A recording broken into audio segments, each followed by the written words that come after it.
આગળ બેઠી થાપણ દીધી એવા સીમાબેન એમનું સ્વાગત હેતલબેન રાજાણી દ્વારા કરવામાં જોરદાર તાળીઓથી સ્વાગત કરો।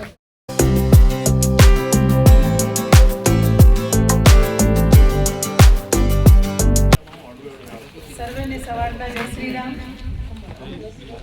જય શ્રી રામ। આજના છત્તર ગામમાં શ્રી દીપેનભાઈ રાજાણી અને એમના પરિવાર તરફથી જે એમના સુપુત્ર નીલ રાજાણી કે જે આ ગામમાં સુંદર મજાનું આયોજન કર્યું છે કે ફ્રી મેડિકલ ચેકઅપ, ટૂંકમાં તમારા શરીરના થતા જે પણ રોગ હોય અહીંયા તમે મફતમાં ચેકઅપ કરાવી શકો છો। તો આવો સુંદર વિચાર આજની યુવા પેઢીને આવી છે, તો એના માટે નીલ રાજાણીને પહેલાં આપણે તાળીઓથી વધાવી લઈએ કે આજની યુવા પેઢી જે આટલી જાગૃત છે કે તેઓ ગામડા સુધી પહોંચીને ફ્રીમાં ચેકઅપ થાય અને તેઓ નિરોગી બને, રોગમુક્ત રહે, જેથી કરીને આ સુંદર આયોજન કર્યું છે। તો એને આપણે ખૂબ ખૂબ આભાર માનીએ છીએ।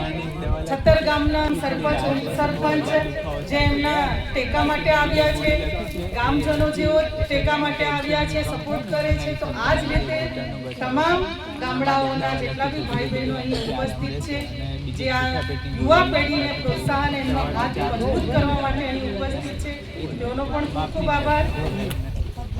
હું હિન્દ રક્ષક સંઘની અધ્યક્ષા તરીકે એક આ મંચ ઉપરથી વાત કહેવા માંગીશ કે તમારી યુવા પેઢી એટલે કે તમારા બાળકોને તમે એવા માર્ગે લઈ જાઓ કે તેઓ સમાજને ઉપયોગી બને, હિન્દુત્વના કામમાં પણ આગળ રહે, સમાજલક્ષી કાર્યમાં પણ આગળ રહે અને જે પણ આપણા સમાજની કંઈક જરૂરિયાત હોય છે તે પણ આપણને પૂરી પાડે, લોકોને સાથ સહકાર આપે, લોકોનું માન સન્માન જાળવે અને સમાજને ખૂબ આગળ માર્ગે, સુંદર માર્ગે દોડે। બસ એ વાત કરી મારી વાતને વિરમું છું। અસ્તુ, જય શ્રી રામ।